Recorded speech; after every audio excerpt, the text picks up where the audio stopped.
बच्चे को blood supply करने वाला ऑर्गन है प्लेसेंटा या आंवल, उसके अंदर खून के लोथड़े बनने लग जाते हैं और जिसकी वजह से बच्चे के अंदर खून की सप्लाई जाना बंद हो जाती है या कम हो जाती है, जिसकी वजह से उसकी ग्रोथ रुक जाती है और उसके अंदर जो है वो मिसकैरेज हो जाता है।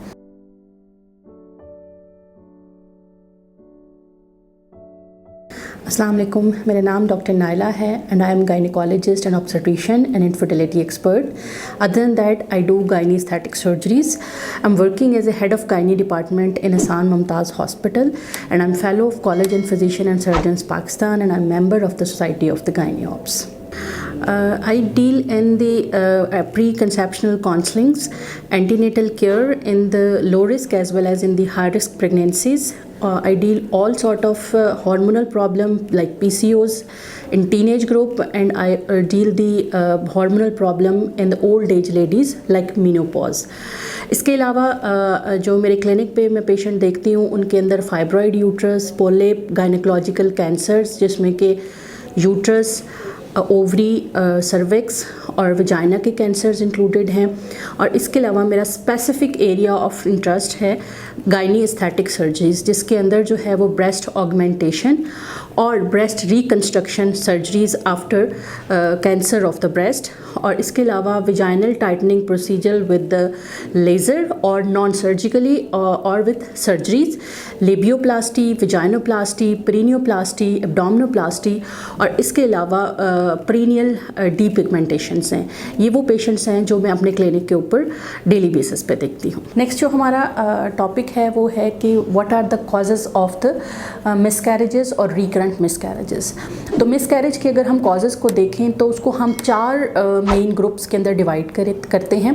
सबसे बड़ा ग्रुप जो है वही हार्मोनल इम्बैलेंसेस का होता है। उसमें जो है वो PCOS के जो पेशेंट होते हैं उनके अंदर मिसकैरेजेस की रेशो ज़्यादा होती है। इसके अलावा जो थायराइड के पेशेंट होते हैं उनके अंदर हार्मोनल इम्बैलेंस होता है तो जिसकी वजह से उनके अंदर मिसकैरेज हो सकता है।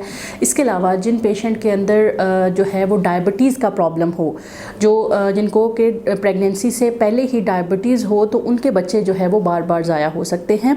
और इसके अलावा हमारी बॉडी के अंदर कुछ और हार्मोन्स भी होते हैं, प्रोलैक्टिन वगैरह और टेस्टोस्टेरोन वगैरह, उनकी रेशो भी ऊपर नीचे होने से बार बार मिसकैरेजेस हो सकते हैं। इसके अलावा मिसकैरेज की जो एक बड़ी वजह है वो क्रोमोसोमल या जिन्याती वजूहात भी हो सकती हैं। उसके अंदर जो है वो बाज़ तो अननोन कॉजेज़ होती हैं जिनमें में कि आप उनको नहीं, लेकिन कुछ जो कॉजेज़ हैं जिसमें कि ट्राइसोमी 21, ट्राइसोमी 18 जैसी कॉजेज़ शामिल हैं, डाउन सिंड्रोम जैसी कॉजेज़ शामिल हैं। इनके अंदर जो है वो भी बच्चे का मिसकैरेज हो सकता है और इसके लिए अगर बार बार मिसकैरेज हो रहा हो तो हम जो मिसकैरेज फीटस होता है उसके ऊपर जो है वो क्रोमोसोमल स्टडीज़ कंडक्ट करते हैं to find out the cause. इसके अलावा जो बहुत सारे इन्फेक्शंस हैं जिसके अंदर हम उनको अपनी ज़ुबान में टॉर्च इन्फेक्शंस कहते हैं, वो भी अगर फ़ीमेल के अंदर हों तो वो भी बच्चे को इन्फेक्शन कॉज करते हैं और मिसकैरेज की वजह बन सकते हैं। और बाज़ औक़ात किसी भी फ़ीमेल के अंदर अगर यूट्रस का साइज़ या उसकी साख्त में अगर कोई प्रॉब्लम होती है तो वो भी एक वजह हो सकती है बच्चे के बार बार ज़ाया होने की। और हमारी एक और बड़ी वजह ये है कि जिसको हम एंटीफॉस्फोलिपिड सिंड्रोम कहते हैं, उसमें ये होता है कि आम ज़ुबान में उसको अठरा का मर्ज़ भी कहा जाता है, जिसमें कि जो बच्चे को ब्लड सप्लाई करने वाला ऑर्गन है प्लेसेंटा या आंवल, उसके अंदर खून के लोथड़े बनने लग जाते हैं और जिसकी वजह से बच्चे के अंदर खून की सप्लाई जाना बंद हो जाती है या कम हो जाती है, जिसकी वजह से उसकी ग्रोथ रुक जाती है और उसके अंदर जो है वो मिसकैरेज हो जाता है। और एक वजह जो मिसकैरेज की है वो थोड़ी 5वें और 6ठे महीने में जाके जो होती है वो ये है कि बच्चादानी के मुंह, जिसको सर्विक्स कहते हैं, वो कमज़ोर होता है और वो बढ़ते हुए बच्चे का वज़न बर्दाश्त नहीं कर सकता, जिसकी वजह से जो है वो बच्चा जो है वो ज़ाया हो जाता है। जी, अगला हमारा क्वेश्चन है कि हम बार बार मिसकैरेज होने से कैसे बच सकते हैं। तो उसके लिए तो सबसे पहले ये कि अगर आपको PCOS का मसला है तो आप उसको सेट कर लें, जैसा कि उसमें अपना मैक्सिमम वेट लूज़ कर लें। जितना जैसे ही आप वेट लॉस करते हैं तो आपका PCOS रिवर्ट होना शुरू हो जाता है। और कंसीव करने से पहले कोशिश करें कि आप अपना मैक्सिमम वेट लॉस कर लें। इसके अलावा जैसे ही आपको प्रेगनेंसी हो तो आप प्रॉपर सर्टिफाइड गायनोकोलॉजिस्ट को चेकअप करवाएं और उनको अपनी हिस्ट्री बताएं कि आपका जो लास्ट मिसकैरेज था वो किस किस वजह से हुआ था, ताकि वो नेक्स्ट प्रेगनेंसी के लिए कोई लाए अमल तैयार कर सके। और वो जैसे जैसे आपको कहे उसी तरह से आपने अपना चेकअप उसको करवाना है। अगर आपके अंदर सर्वाइकल वीकनेस जो है वो, या सर्वाइकल इनकॉन्टिनेंस, बच्चादानी के मुंह के कमज़ोरी डायग्नोज हुई हो, तो उसको बचाने के लिए हम अक्सर बच्चादानी के मुंह पे एक स्टिच लगा देते हैं मैकडॉनल्ड स्टिच के नाम से, जिसका ये फ़ायदा होता है कि बच्चा जूं ग्रोथ ज़्यादा करता है तो वो यूट्रस के मुंह को सपोर्ट करता है, इसलिए मिसकैरेज नहीं होता। इसके अलावा जो नॉन पेशेंट होते हैं जिनके 2 या 2 से ज़्यादा मिसकैरेज हो जाएं या एक बच्चा पेट में फौत हो जाए, तो उनके लिए हम एंटी फॉस्फोलिपिड का एक टेस्ट करवाते हैं।